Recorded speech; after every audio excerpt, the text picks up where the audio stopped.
Селям алейкум, хайрлы акшамлар, сайгылы АТР телеканалының телесерджілері. Бүгін информацион программасыны сериетесіңіз.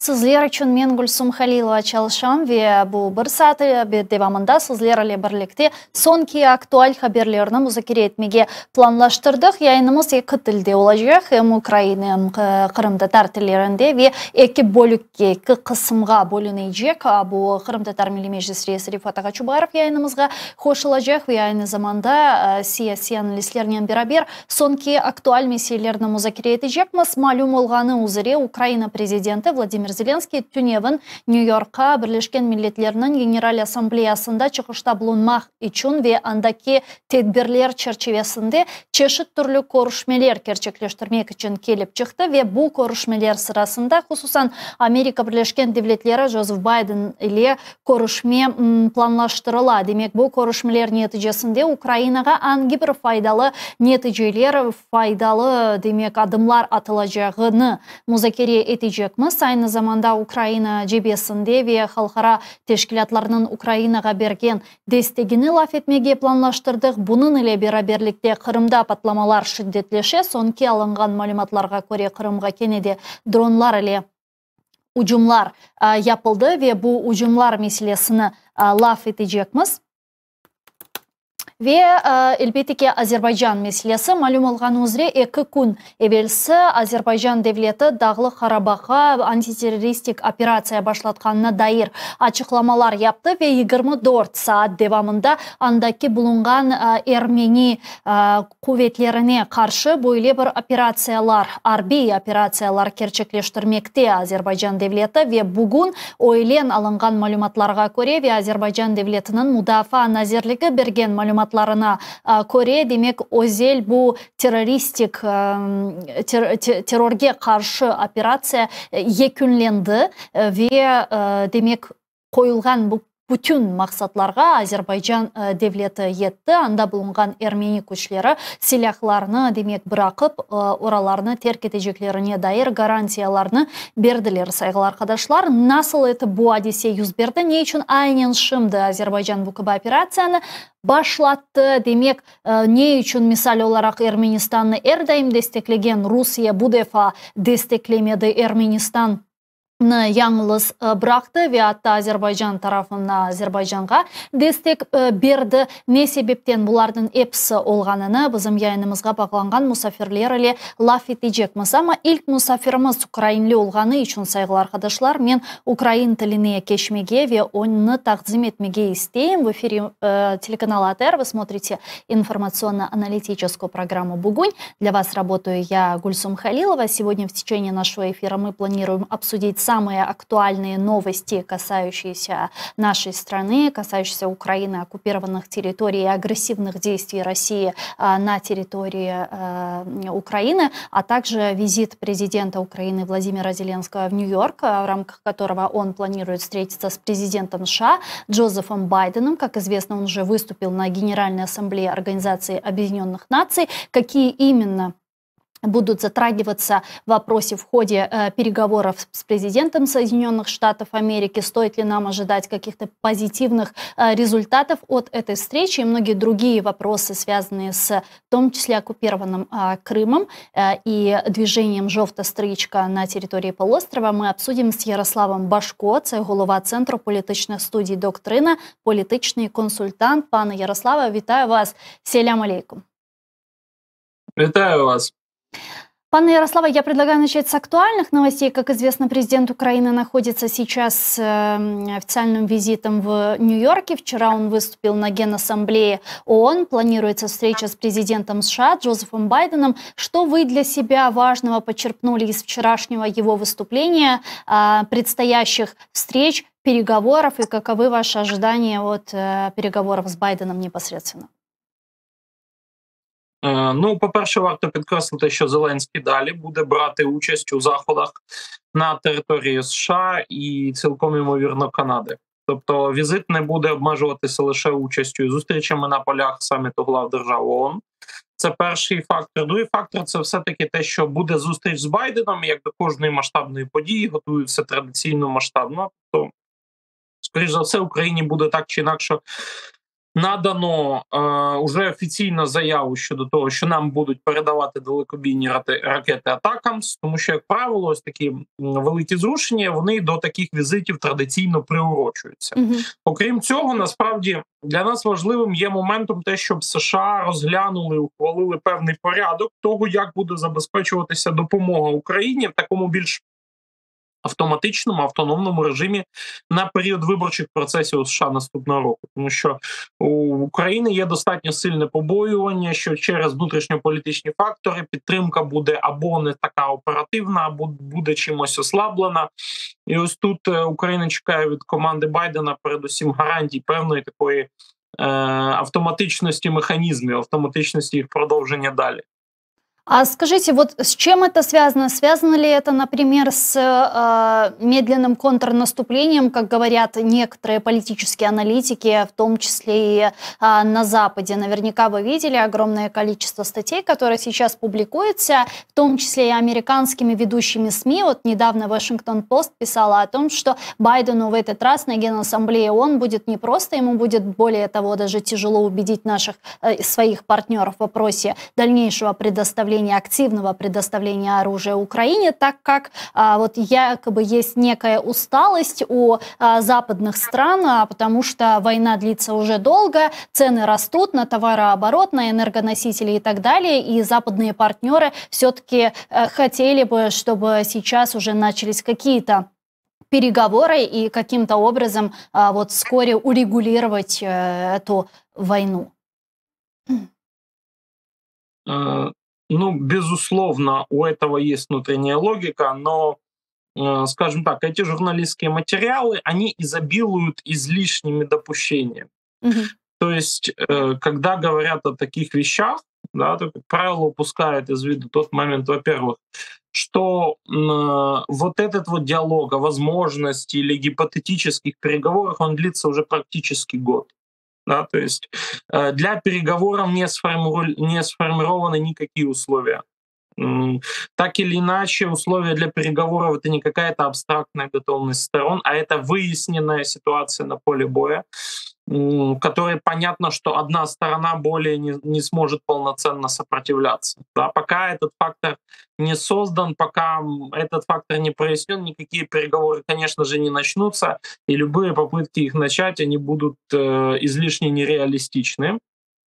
Касаемо, опять же, определенной усталости от Украины, не стоит думать, что западные страны рассчитывали свою политику касаемо Украины, опираясь на вот вещи, которые попадают в журналистские материалы. Мгм. То есть то, о чем пишут журналисты, это, безусловно, логично, но этим как бы они отвечали на медиаволну, которая была создана самим журналистским сообществом. Да?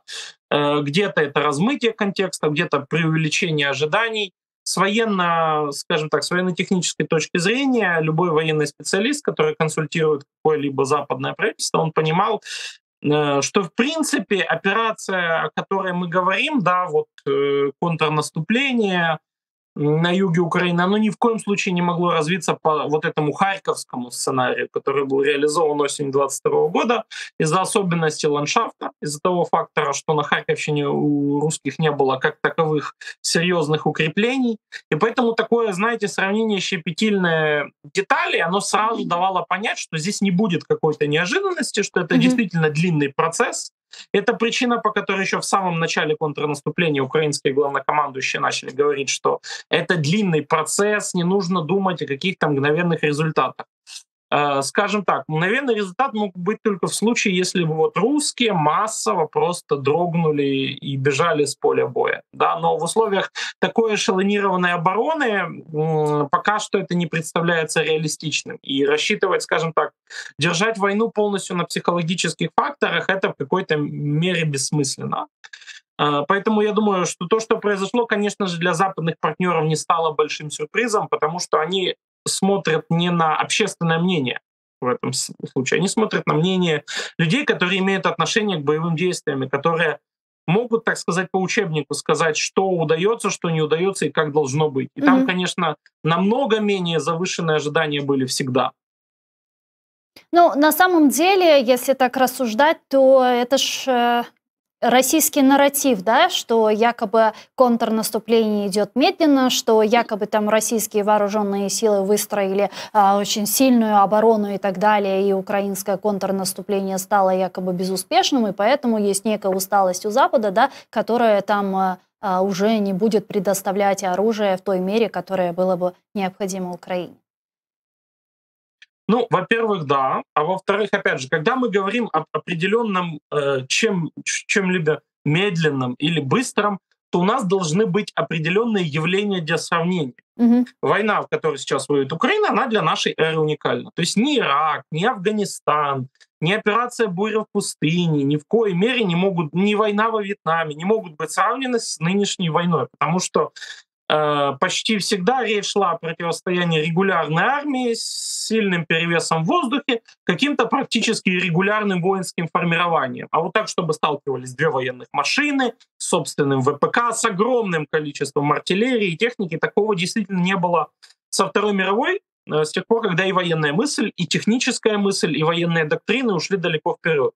Поэтому скорее мы сейчас находимся в тех условиях, когда вот те события, которые в Украине происходят, они закладывают точку отсчета, как это на самом деле происходит. Да, и мы сейчас только на этапе изучения. У нас нету той таблицы, с которой мы сейчас можем сверить наши боевые действия. Мгм.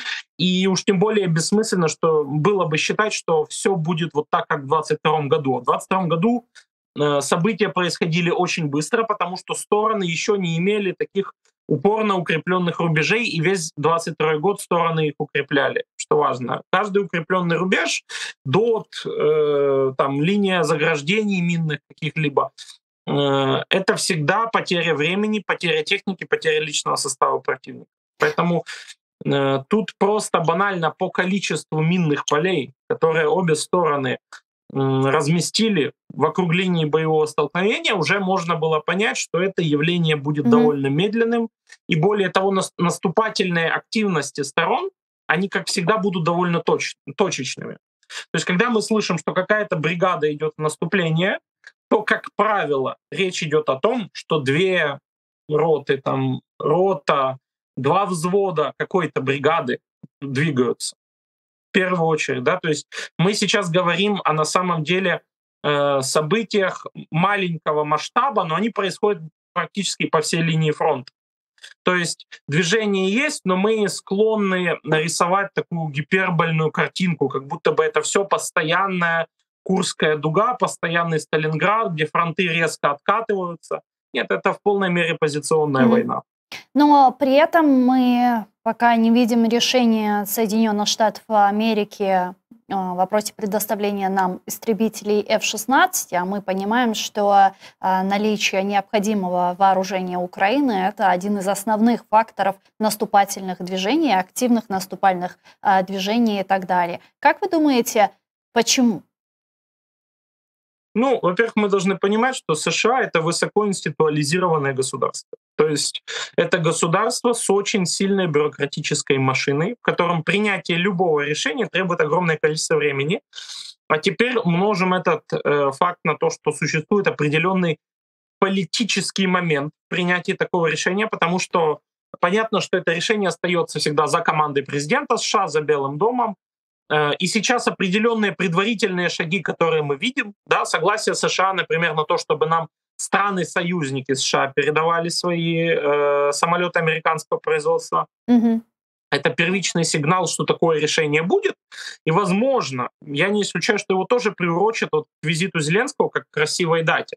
Как по мне, лед в вопросе F-16 уже тронулся окончательно и бесповоротно, и дальше это все уже только технические моменты. Но, кроме всего прочего, в какой-то мере мы должны понимать, что предоставление самолета это и было на самом деле единственная гарантия какого-то более быстрого контрнаступления. Да, потому что без доминирования в воздухе, хотя бы паритетной ситуации, на земле навязывать какие-то, знаете, резкие перемены не так и легко. Потому что в первую очередь русские всегда стараются в зону прорыва бросать авиацию, бросать вертолеты, потому что, ну, условно говоря, в современной войне это самые быстрые войска, в Мгм. отличие от пехоты, которая долго перебрасывается. Поэтому без навязывания паритета как минимум в воздухе, нам будет очень сложно говорить о том, что, скажем так, что ресурс наших сухопутных войск расходуется так эффективно, как этого стоит ожидать. Ну и плюс, я думаю, что можно сказать в этом контексте, что Украина ведь не может все равно вести симметричную войну, да, против России, а это может быть только асимметричные действия. Если Россия воюет просто там силой, просто живым там, с живой силой, пушечным мясом и так далее, то Украина воюет умом и стратегическими, тактическими операциями. Ну, скажем так, вот это вот противоречие между симметричной и асимметричной войной, а также еще, кстати, часто говорят про интенсивную и Мгм. экстенсивную доктрины военного строительства. То есть в одном случае, когда деньги вкладываются в качество техники, но она такая средненькая, вот Советский Союз, или с другой стороны, в количество техники, извините, или с другой стороны в качество, но этой техники тогда гораздо меньше. Это вот показатели западных стран, которые развивали там у себя высокоточные технологии. Как нам показывает эта война, что процесс боевых действий — это такое лоскутное одеяло. Есть факторы, которые количественные, ты никак не исправишь качественно. Да, это вот, например, банально количество самых обычных артиллерийских стволов, там 152-й, 155-й калибр. Понятно, что хаймарсы есть, да, и они исправляют очень много, скажем так, решают очень много задач, но все равно артиллерии нужно и огромное количество дешевых вот этих вот массовых стволов. Мгм. Поэтому тут больше вопрос, знаете, он уже как бы и не про ресурс сторон, и даже не про доктрину ведения войны, а в первую очередь про организационно-управленческие факторы. То есть мы понимаем, что у русских есть какое-то количество военных подразделений, да, какое-то количество личного состава, техники. И вот как они заменеджат, условно говоря, этот процесс, да, насколько эффективной будет та цепочка именно военного управления, передачи, контроля за приказами, от этого и зависят, по сути, войны. Особенно те, где силы, в принципе, по техническим средствам между собой, как правило, паритетны. Мгм. Сейчас русские начинают массово переформатировать структуру оккупационных войск. И мы это видели, потому что они начинают формировать общевойсковые армии. Ну, то есть они не с нуля собирают армии, а то, что у них раньше было бригады, корпуса, они формируют армии, и в том числе, насколько помню, 44-й общевойсковой корпус, который, или 22-й, который как раз в оккупированном Крыму выполнял функции гарнизонных войск оккупационных, он уже вводится в состав этих армий. Да? То есть те подразделения, которые ранее никогда не трогали, они сейчас уже становятся частью той армии, которая воюет вот там, в поле, полевая армия. Мгм. Во-вторых, существует также такой фактор, что начинает формироваться подразделения низкоквалифицированные. Да, к примеру, есть случаи, когда формируются подразделения ВДВ, бригады воздушно-десантных войск, из, к примеру, полка какой-нибудь территориальной обороны какой-нибудь там Смоленской области и каких-нибудь тоже донецких мобиков. Да, то есть Мгм. из двух полков, которые имеют даже к пехоте очень посредственное отношение, хотят сформировать бригаду воздушно-десантных войск. А И мы, какая в вот принципе, сейчас понимаем, что так... Да, а какая Да. стратегия сейчас, на ваш взгляд, России? Вот что они дальше будут делать? Сегодня Главное управление разведки Министерства обороны сообщало о том, что Россия проводит разведку по энергообъектам Украины, очевидно, рассчитывая на то, что опять зимой будут там бить по энергетической инфраструктуре Украины. Такой дубль 2 планируют сделать. Ну, конечно, это точно присутствует. И надо подчеркнуть, что для России это перманентный процесс. То есть, хотя вот эта доктрина Суровикина, так называемая, которая базировалась на том, что вот какие-то там массовые удары по энергоинфраструктуре будет играть какую-то несомненную политическую роль, Мгм. эта доктрина, она ушла в прошлое вместе с самим Суровикиным с должности, но по итогу все-таки хотя бы какие-то элементы этих ударов Российская Федерация будет применять. Кроме того, как мы понимаем, что поставки снарядов, да, Евросоюз обязуется нам там в кратчайшие сроки поставить 1 миллион боеприпасов. Это означает, что будут массовые перевозки по железным дорогам и попытки российских оккупантов наносить удары по транспортным узлам, по логистическим узлам. То есть практически все то, что мы видели прошлой зимой, осенью, Возможно, в другом масштабе, в других каких-то обстоятельствах, но в целом это будет. Но сейчас у России гораздо меньше, конечно же, ресурс ракет, чем они имели перед прошлой зимой. И прошлая зима, она как раз дала им возможность израсходовать значительную часть этих ракет, огромная часть из которых просто попадала в какие-то устаревшие объекты, не попадала вообще никуда, разрывалась не в тех местах. Словом, их запас все-таки подошел к критическому. Да, у них есть свое производство, но мы должны подчеркнуть, что это производство даже не близко к советскому. То есть в какой-то мере восполнить тот советский запас ракет, который они израсходовали, Россия в ближайшее время не сможет. И будет поэтому наносить довольно ограниченное в количестве ракетные удары. Именно поэтому им на самом деле и нужны шахеды в таких количествах, потому что там, где ракеты уже становятся дорогими, редкими и недоступными, шахед, как такая удешевленная и менее, конечно же, точное оружие, он становится для России таким точечным суррогатом. Ну а Иран пока не против продавать России шахеды, если, конечно, они продают, а не какие-то там другие интересы друг друга удовлетворяют. Ну, в первую очередь, да. Но Россия тоже на самом деле расплачивается с Ираном не только деньгами. Потому что, насколько помню, в американские медиа просачивалась история, что за поставки шахедов Ирана в Россию Россия отдала Ирану целый истребительный авиапол. То есть, насколько я понимаю, около 30 исправных боевых самолетов просто уехали в Иран в обмен на эти шахеды. И в какой-то мере это очень бартерная история, да, она не столько даже про заработок, и в военно-промышленном комплексе, скажем так, цепочки базируются даже не так на более выгодных предложениях, сколько на вот этих всех геополитических договорняках и ситуативных историях. Как по мне, единственная на самом деле модель полного исключения Ирана из этого конфликта, да, полное исключение Ирана от спонсирования российской агрессии вот этими шахедами, это начало какого-то более горячего конфликта на Кавказе, которую, скажем так, с участием Ирана, в который будет вовлечен, к примеру, Азербайджан и Армения. Да? Это, конечно же, не касается Нагорного Карабаха. Это касается, в первую очередь, Зангезурского коридора, который для Ирана будет, потеря которого Армении для Ирана будет означать стратегическое доминирование Турции на Кавказе с очень огромной вероятностью прокладки газовой трубы и, по сути, логистических цепочек в Центральную Азию. То есть тоже в такую восточную часть тюркского мира условную и западная, они впервые за много-много-много лет, возможно, впервые вообще соединятся вот такой четкой логистической магистралью. Ирану это, конечно же, невыгодно, и поэтому Иран пытается как-то угрожать Азербайджану в нынешних условиях.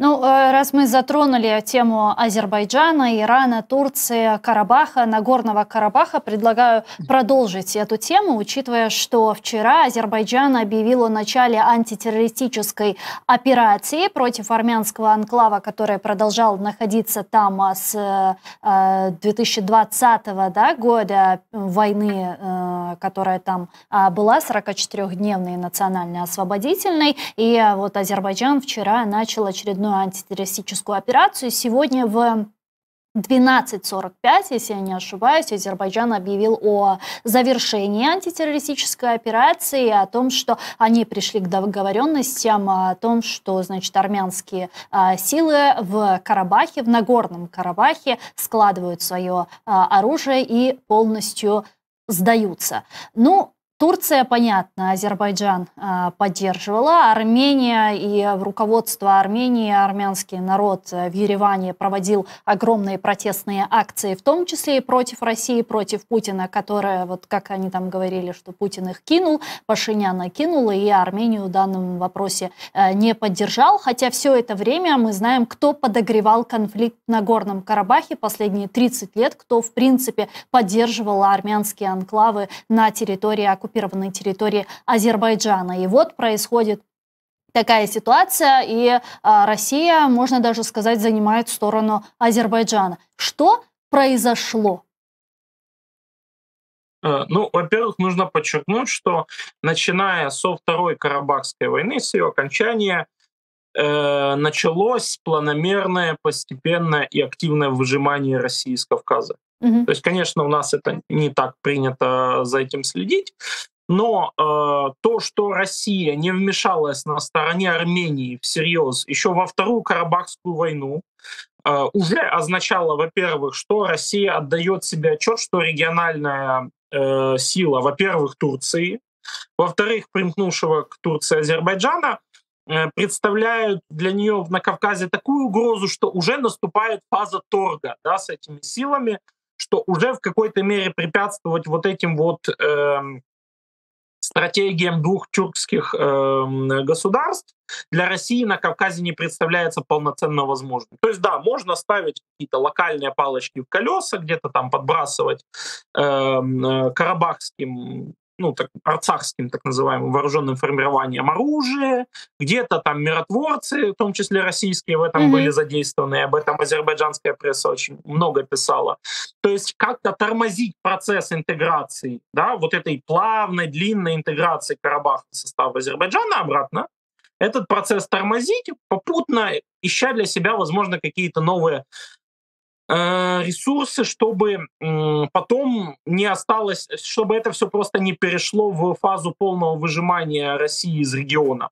Мгм. По итогу, конечно, Армения остается крайней. У Армении не остается вообще никаких, скажем так, влиятельных союзников, которые могли бы заменить Россию в этом случае. Ну а Потому как же, что, пане по Ярославе, сути, а как же ОДКБ? У них же есть ОДКБ, такая жалкая пародия НАТО, конечно, но тем не менее Армения является страной, участницей ОДКБ, и в случае там условно каких-то военных вооруженных действий, да, она может обратиться к участникам ОДКБ, а там самое главное Россия впереди, ну, с требованием о помощи. А в данном случае как бы оказывается, что ОДКБ это вот ничего из себя по сути не представляет.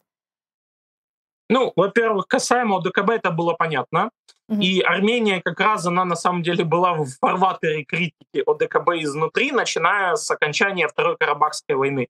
Потому что все в армянской политике так или иначе поняли, что этот инструмент, ну, это даже не суррогат НАТО. Это даже слабо называется пародией на НАТО, потому что в НАТО есть правило, что страны делят между собой риски. Они не просто делят выгоды, они делят в первую очередь риски. И риски безопасности друг друга воспринимают как некий общий вызов. В ДКБ этой истории нет. Это все-таки, хотя и собрались, но каждый про свое до конца. И, кроме всего прочего, важно отметить, боевые действия не происходят на территории Армении, и Армения никогда не признавала независимость Нагорно-Карабахской республики, так называемой. То есть, согласно всем международно-правовым документам, все боевые действия происходят на территории Азербайджана с незаконными вооруженными формированиями карабахских сепаратистов. Да, и вооруженные силы Армении неоднократно даже делали заявление о том, что никаких наших войск сейчас в Арцахе нет. Это все Мгм. какие-то вот, дескать, ну, местные формирования, к которым государство не имеет отношения. И на самом деле частично в это можно даже поверить. Потому что во время Второй Карабахской войны даже вооруженные силы самой Армении очень сильно зависели от негосударственных вооруженных формирований, от иррегуляров, добровольцев, там, федаи, как их еще называют. То есть контроля за силовым потенциалом однозначно у государства в Армении нет. Там много группировок, много течений, это все в какой-то мере общество в политическом кризисе, находящееся на пороховой бочке. Ну а можем ли мы И сейчас с сказать... точки... Да. Да, да. Можем ли мы сейчас сказать, что Россия практически потеряла свои позиции на Кавказе? Ну, это процесс длинный, но он начат еще в 2020 Мгм. году с поражения Армении во Второй Карабахской. И этот процесс сейчас уже входит в терминальную стадию. То есть мы видим уже как бы внешние факторы, которые явно нам говорят о том, что все-таки ситуация меняется. Мгм. Да, у России остается, к примеру, влияние на Грузию. Довольно сильное, там, через олигарха того же Иванишвили. Но важно подчеркнуть, это влияние не прямое. То есть это все-таки через, да, пророссийский олигархат. Но как мы видели даже по ситуации с Украиной, не всегда пророссийский олигархат хочет идти на дно вместе с Российской Федерацией, иногда умеет очень резво развернуться в другую сторону, если вот прям совсем надо. Армения пытается искать пути хоть какого-то коннекта с Западом. Да, это сейчас ее уже никак не спасет. Да, кризис остается, и нету границы с западными государствами. Ну, нету границы у Армении с государствами западного мира, так или иначе. Вот, кстати, того, интересно очень, что будет с Пашиняном, Да. премьер-министром, потому что, помните, во время Второй Карабахской войны, несмотря на то, что в результате там протестов да, куча людей обвиняла его в том, что именно он потерял пояс безопасности, именно из-за него они потеряли часть территории Карабаха, но все равно в результате выборов они выбрали Пашиняна, армянский народ, несмотря ни на все протесты, которые были против него. Вот что будет дальше с Пашиняном? Во-первых, мы должны четко понимать, что Пашинян — это не тот президент, который, по мнению самих армян, готов и должен был умереть сам за Карабах. Да, почему? Потому что Пашинян — это первый за долгое время глава государства Армении, который происходит не из карабахских армян, то есть не из карабахского клана политического, а как раз-таки карабахский клан, там, Сарксяны и прочие, связанные с ними, они были непосредственно связаны с Россией, они были приводным ремнем войны, они были приводным ремнем определенной такой жесткой и острой политики по отношению к Азербайджану в ситуации там, где уже можно было реально договариваться, ну хотя бы на какое-то взаимовыгодное сосуществование. Да, то есть устранение этого клана от власти, оно произошло не до конца, и они все еще влияют на улицу, на медиа, на какие-то политические круги, на такие группировки и формирования. Но электорат Пашиняна — это в первую очередь люди, которые устали тащить эту историю Армении как чемодана без ручки, да, которая как бы вот и не туда, и не сюда, которая вот и зажата как бы со всех сторон и такими и врагами, и полудрузьями типа России, Ираном, которые в любой момент могут предать из-за своих интересов.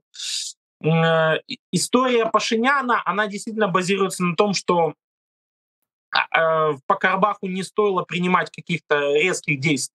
То есть это реально маркер усталости значительной части армянского общества от необходимости решать что-то с этой карабахской войной, потому что Армения четко видела, ресурса на это нет. И, пане Ярослава, вот буквально 1,5 минуты до завершения, к сожалению, нашей беседы. Почему именно сейчас? Как вы думаете, почему именно сейчас Азербайджан решил начать и так быстро, кстати, закончить антитеррористическую операцию? Ну, мы должны понять, что на самом деле Азербайджан мог это спокойно начать и полгода назад. Да, я же об этом. Почему сейчас? Да, во-первых, Азербайджан искал, опять же, для себя выгодный момент, да, когда он сможет, во-первых, пообщаться со всеми региональными лидерами. И я думаю, что значительная часть, на самом деле, договоренности, она в том числе могла базироваться на встрече Эрдогана и Путина в Сочи. Да? По сути, о невмешательстве уже России в эту ситуацию. То есть были какие-то моменты, зависящие не только от азербайджанских вооруженных сил, но и от дипломатии азербайджанской и турецкой, которую надо было подождать. Кроме всего прочего, все-таки Азербайджан больше 2 лет пытался постепенно вот этими интеграционными шагами получить контроль над всей территорией Карабаха, что-то там разминировать, где-то ускорить процессы, там, начать восстановление объектов. Но вот в этом была самая главная проблема, что эти все длинные процессы, начатые Азербайджаном, они сознательно стопорились, в том числе проармянскими вооруженными формированиями, разными провокациями. И, очевидно, в какой-то момент у Алиева появилось желание просто стукнуть кулаком по столу, сказать, ну все, мы больше не играемся, давайте вот серьезно закончим вот прям с жирной точкой в конце. И, судя по всему, то, что сегодня произошло, подписание капитуляции, это и есть вот эта жирная точка в конце, и дальше все уже будет гораздо более стабильно. Дякую вам дуже, пане Ярославе. Чохсагулно, що знайшли час та доєдналися до нашого ефіру. Ярослав Божко був з нами на прямому зв'язку. Тишек-Кюрлєр, голова Центру політичних студій «Доктрина», політичний консультант. А ми продовжуємо ефір інформаційно-аналітичної програми «Бугунь» вже кримсько-татарською мовою. До нашого ефіру доєднається голова Меджлісу кримсько-татарського народу Ріфат Чубаров. Ріфат ага, селям алейкум, хайрлах шамлар. Hayırlı akşamlar. Рифат аға, шымды яйынымызға қошылған демек саяси аналист ile beraberlikte biz Azerbaycan ile bağlı sonki hadiselerine laf ettik. Malum olğanı üzere bugün Azerbaycan antiterroristik operatsiyanın yekünlengenine dair haberler yayınladı. Demek anda bulungan bu Ermeni küçler silahlarını bırakkanlarını ve artık demek Azerbaycan'a karşı hiçbir karşılık göstermeyeceklerine dair garantiyalar vereceklerini açıkladılar. Bunların hepsi 24 saat devam etti. Azerbaycan bu antiterroristik operasyonu ilan etkeninden. Kırım Tatarlarının bu hadisege bakışı nedir? Şimdi burada böyle anlatmaya gerek. Tek Kırım Tatarların değil de burada uluslararası ya da halkara kanunlar var. Ve halkara kanunlara göre Dağlı Karabağ Azerbaycan devletinin sınırlarına giriyor. Ama 10 yıllar evvelsi bilgili sebeplerden Azerbaycan'ın kontrolünden bu topraklar çıkarılmış idi, bu bölge. Dağlı Karabağ diyen bölge ve Dağlı Karabağ'da yaşayan Ermeni millet temsilcileri onlar bağımsız bir devlet ilan ettiler. İsmini Artsakh diye koydular ve işte kendilerini böyle bir bağımsız devlet olarak alıp vardılar ve gene de çok böyle bilgili sebeplerden ve birinci Rusya'nın oyunlarından faydalanıp onlar işte 10 yıllarca sürdüler. Ve Bakı bu topraklara kontrolge almaya becermemiş idi ama zamanlar geçti ve Azerbaycan çok güçlendi. Ordusu çok şimdi kuvvetleşti ve şimdi bana siz söylediğiniz gibi tek bu 24 saatinde de evvelde de gerekli adımlar yapılmıştı. 20. seneleri, geçen seneleri ve şimdi ne olsa da bu kendi kendilerini bağımsız degen bütün bu güçleri şimdi oradan temizlemeye yeni fırsatlar kendisine bulundu ve aynı zamanda orada Dağlı Karabağ'da yaşayan Ermen kişilerine teklif etti. Dedi ki siz burada kendi evlerinizde kalabilirsiniz ama siz o zaman Azerbaycan devletin vatandaşları ve Azerbaycan'ın kanunlarına göre hayatlarınızı bakacaksınız. Ya da bundan razı olmasanız buradan çıkabilirsiniz deyip böyle bir teklifler ettiler. İşte bugünleri biz bunun sonunu görecek inşallah. Ya sizin fikrinizce demek Rusya buna nasıl izin verdi dep aytmağa istemeyim çünkü sonuçta bu Azerbaycan'ın toprakları ve onlarını işgalden kurtarmak için Rusya'nın iznine hiç kimsenin ihtiyacı yoktur. Ama eğer ki 30 yıllık tarihe bakacak olsak asıl da bu Artsakh güçlerinin anda bulunmasına destek çıkan her daim Rusya'da ve hatta bütün provokasyonlarını hatta hocalı katliamını kimin yapkanını hususan Rusya'nın bularının arkasında durganını herkes yaxşı bilemiz. Kafkasya'da muhakkak bir böyle demek yara olsun ve bu yaranı Rusya her daim destekleyedi. Ama şimdi Rusya geri çekildi.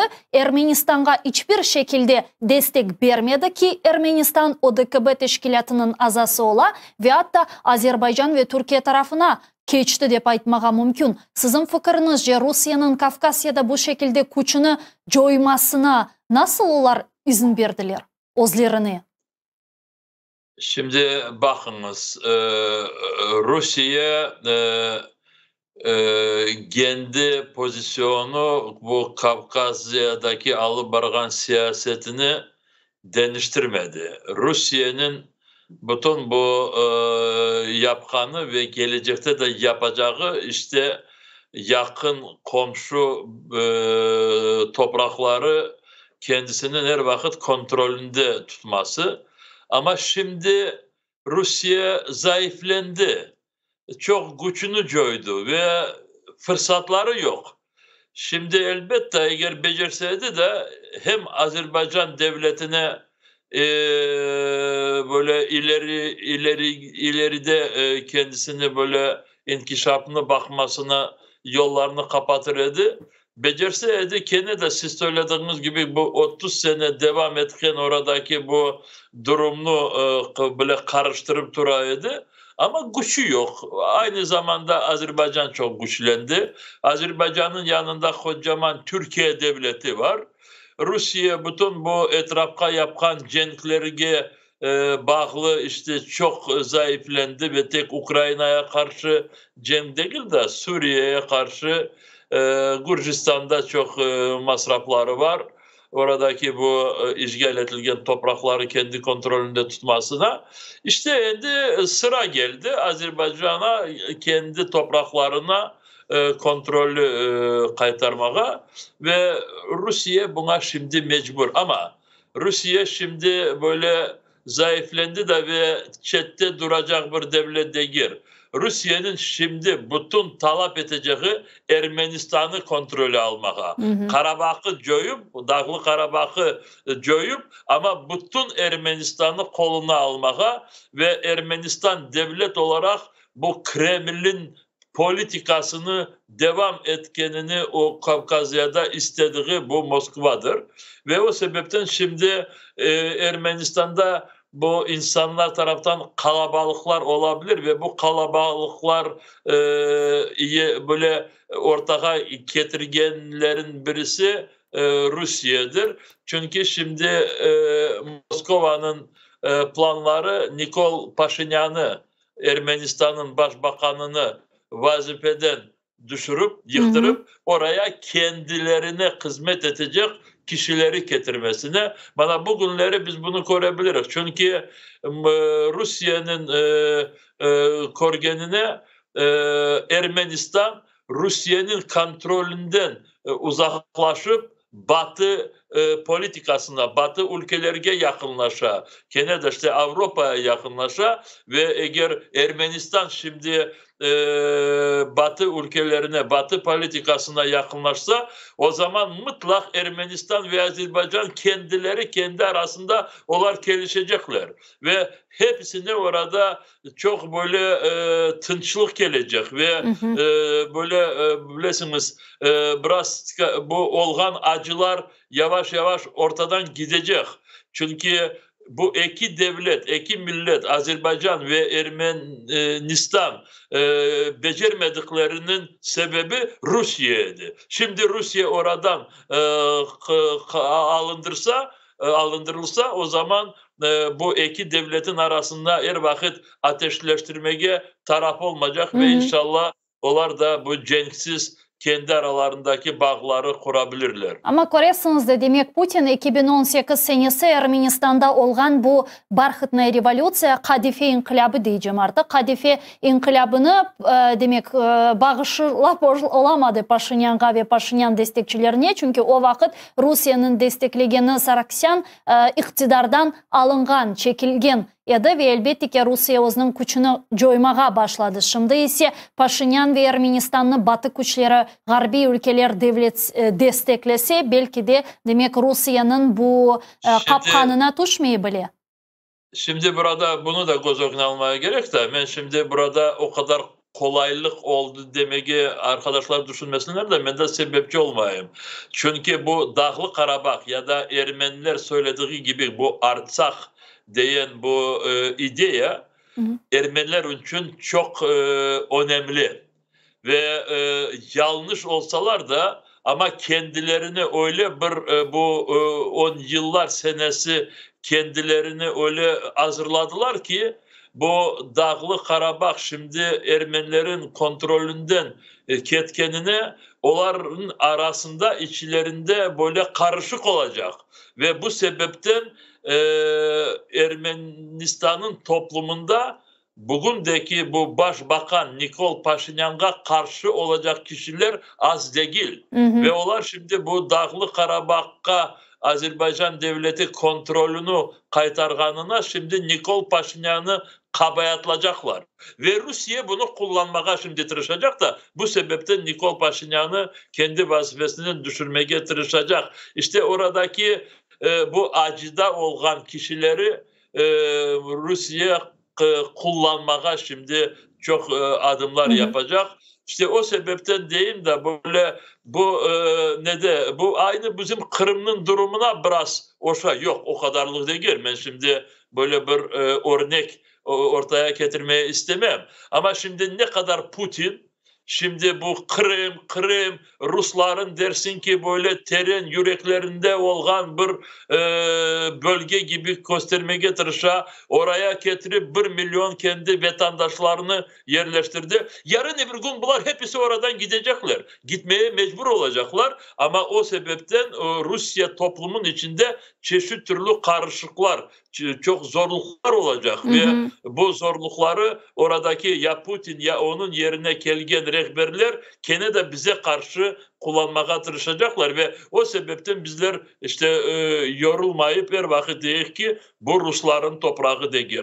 Kırım'da hiçbir vakit Rus ideyası tiklenmemiş idi, başlanmamış idi ve orada kanunsuz yerleşken kişiler hepsi oradan gitmeye mecbur olacaklar. Erteden hazır olsunlar da o kadar ağır olarak olmasın. Gelmesin.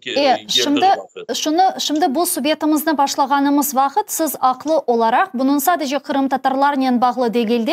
Umumen uluslararası yani halkara akla bağlı olganını aytıp geçtiniz. Hakikatinde Kırım Tatarlar demokratiyaga ve uluslararası akla emniyet bergen bir halk olarak hangi bir yerde işgal yani bir toprak işgal altında bulunsa ve o toprak için demek aklı olgan ülke cenk alıp barsa toprağını kaytarmak için elbette ki biz aklının tarafında oluruz ve bu meselede hiçbir şüphesiz Azerbaycan özünün topraklarını kaytara. Ama diğer taraftan Kırım işgal altında ve bugüne kadar Kırım için yapılgan herhangi bir toplaşılarda, rezolüsiyalarda ve ilakri Azerbaycan ne yazık ki bizim olganımız gibi bizge aynı bu şekilde demek özünün destekini açık bir şekilde desteklemedi ve Kırım platformasında bulunmaganı bunun açık ispatıdır.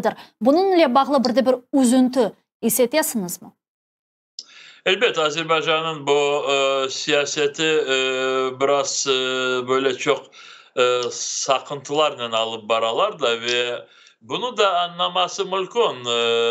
Çünkü Baku, Moskova'nın birlikte böyle bir yakınlık olup da işte bütün kendi planlarını yerine getirmesi için böyle bir zorluklar çıkmasın deyip böyle sebepsiz olarak göre sebepsiz Moskova'nı böyle aşılandırmaya böyle sakınalar ve işte buna çok dikkat olalar ama ne kadar şimdi Ukrayna'yı destek eden rezolüsyaları böyle Azerbaycan tarafından ya da Bakü tarafından kol tutulmasa da ama Ruslar istediğinde Bakü hiç yapmadı. Çünkü Kırım'ın işgalini tanımayacak. Çünkü kendisinin Dağlı Karabak'ı var. Ama yazıklar olsun Ermenistan devleti Moskova tarafına açıktan açık kol tuttu Kırım sebebinden ve bu Kırım işgal edilgenine sonra Donetsk, Lugansk vilayetleri geçen senesi Putin tarafından bu sözden referandumlar ötkürülgenine bu özüne artsak diyen bölge Putin'i destek etmişti ve dersin ki böyle bir bağımsız devlet olarak bunu kabul etti ve dedi ki biz Kırım, Donetsk, Lugansk Rusya'nın bölgeleri olganını kabul ediyoruz diye böyle bir telegramalar yollamış ediler. İşte kendilerinin başına geldi. Şimdi bunu anlatayım da arkadaşlarımız biraz doğru değil de biraz burada her vakit böyle sağlam olsunlar. Şimdi orada her bir devletinin sınırında farklı sorunlar olabilir. Ve şimdi Dağlı Karabak'ta Ermeniler de yaşaylar. Ve Ermenilerin olarak göre böyle çözülmeyen meseleleri de olabilir. Ama bu meseleleri çözmek için Baku oradaki yaşayan Ermenilere her seneleri deredi ki bir devletin sınırlarında bu sizin meselelerinizi çözmeye hazırız. ve o sebepten şimdi gene de bu duruma geldiler. Dağlı Karabağ Azerbaycan'ın bölgesi, eğer orada yaşayan kişilerin meseleleri varsa tamam oturayık bu meseleleri nasıl çözecek ama Azerbaycan kanunlarına göre. Ve Kırım'a kaytacak olsak, şunu elbette ki soramağa ve müzakere etmege isteyim. 10 dakikamızda var. Kırım'da biliyorsunuz şimdi patlamalar ve Kırım'a yapılgan ucumlar kun-kunden şiddetleşe ve Rusya elinden kelgence Kırım yalalarını kuvvetleştirmege tırışa. Kabartina-Balkariya Cumhuriyetlerinden hatta demek Kırım'ın şimali taraflarına daimi askerlerini getirdiler ve ile ahire. Şimdi alıngan malumatlarga göre Rusya oktyabr ayında ikinci seferberlik dalgasını ilan etmege tırışa ve elbette ki tamir halk milletler, azınlık milletler bu seferberlik altına düşebilir. Bu mesele etrafında ne düşünüyorsunuz? Kırım'ı hangi bir ağır günler mi bekliyor? Hem patlamalar hem seferberlik ve ile ahire. Gerçekten de endi cenk Kırım yarımadağa yakınlaştı desek yanlışmak çünkü her gün olmasa ama haftada 2-3 kere orada patlamalar ola, çeşit türlü bu pilotsuz uçakların atakları ola, başka bu askerler tarafından oraya silahlar kullanıla.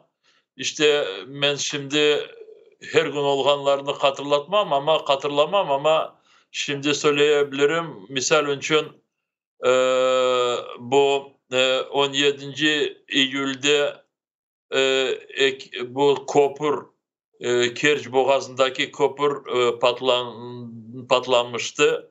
Sonra bu Perivalnaya kasabada Akmeçit'in yanında 25. Ağustos'ta orada patlamalar oldu ve çok Rus askerlerine zararlıklar oldu.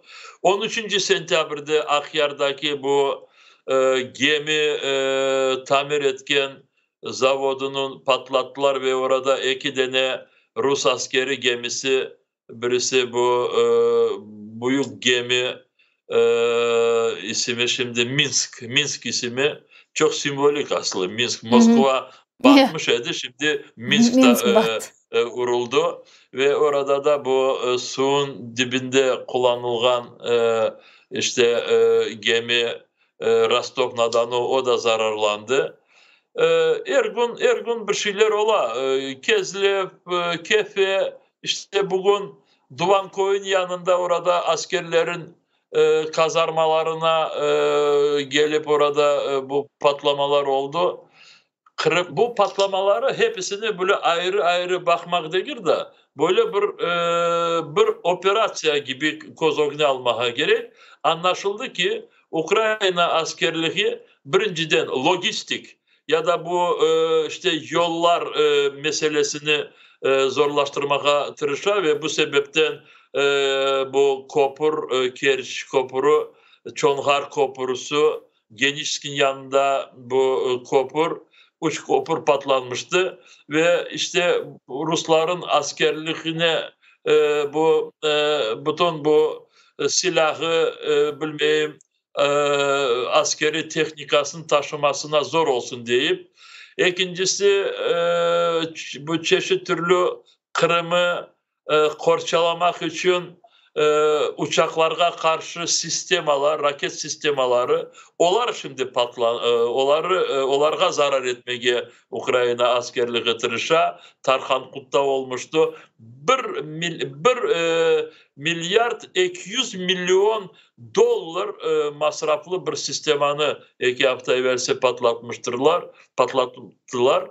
İşte bu bütün patlamalar Kırım'daki olgan Rus askerlerini zayıfleştirmek için ve yeni silah, yeni askerler getirmesine için yolları böyle biraz zor duruma getirmesine anlaşıldı ki Kırım'ı azat edilmesine bir operasyonun bir kısmı gibi korunuyor. Bana öyle.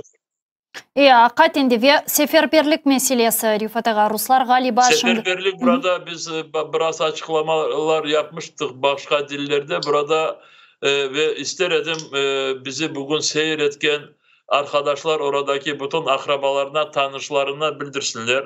Elbette bizim kolumuzda şimdi yazılı olarak bana sentyabr günü ya da oktyabr günü böyle bugün Kırım'da mobilizasyon ya da seferberlik başlanacak deyip öyle kağıtlar yoktur.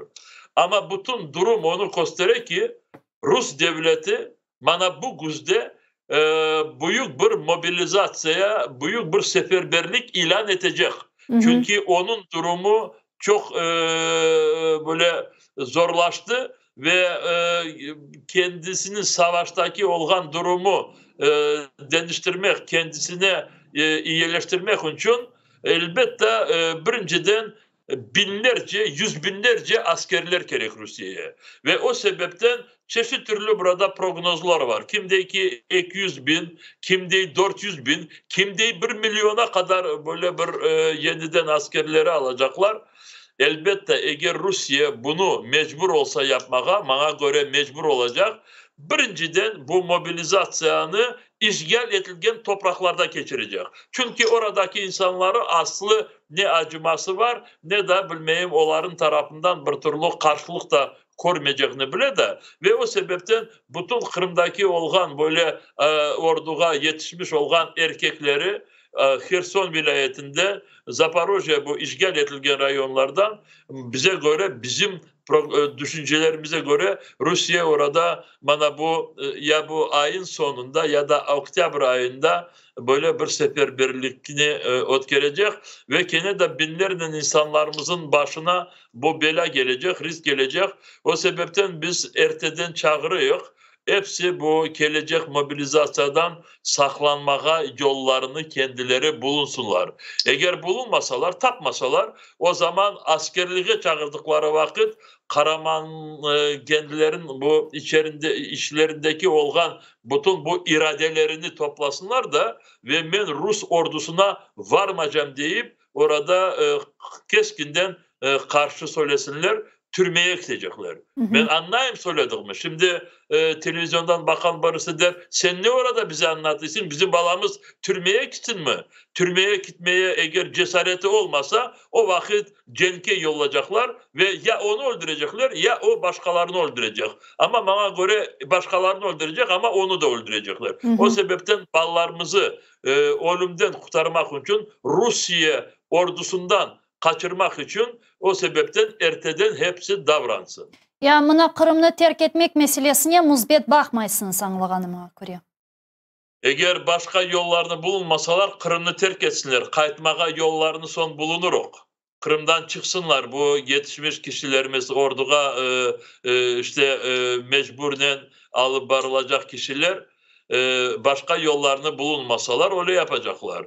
Çünkü ne kadar saklansalar Kırım'da ille bir gün onları orada tapabilirler. Bilirsiniz bazı kişiler değiller bana. Repadağa ben Kırım'dan çıkmayacağım. Akrabamda bilmeyeyim kimde onda bunda olacağım. Olabilirsin dostum. Beceriniz onu da beceriniz. Ama tutulmamız. Eğer tutulsamız Allah göstermesin o vakit diyeyim ki keskinden varmayacağım deyiniz reddediniz. Çok sağ olunuz Rifat ağa. Büyük teşekkürler yayınımızga koşulganınız ve suallarımızga cevap bergeniz için. Sağ olunuz. Milli Meclis Reisi Rifat Çubarov bizle canlı bağdaydı sayılı arkadaşlar ve onun sonki aktual meselelerini müzakere ettik ve hususan demek Rusya'nın ilan etmeye planlaştırgan bu seferberlik meselesi hakikaten de çok mühim çünkü Ruslar Kırım Tatarlarını orduğa alıp demek cenkte bu şekilde öldürmeye isteyler. İşte bu gibi oyunlarga gelmememiz zarur, bu orduğa hiçbir şekilde barmaması gerek. Aynı zamanda biliyorsunuz çünkü saf yani taraf kimin tarafında çünkü bunda misal olarak Ukrayna'da şimdi Kırım'ı kaytarmak için Kırım Tatarları aynı zamanda seferber oldular ve Kırım Tatarlarını Kırım Tatarlarga kırdırmağa isteyirler. Bunlarga hiçbir vakit imkan vermek doğru olmazdır. ATR ile olunuz növbeteki yayınlarımızda laxmet etse görüşkence.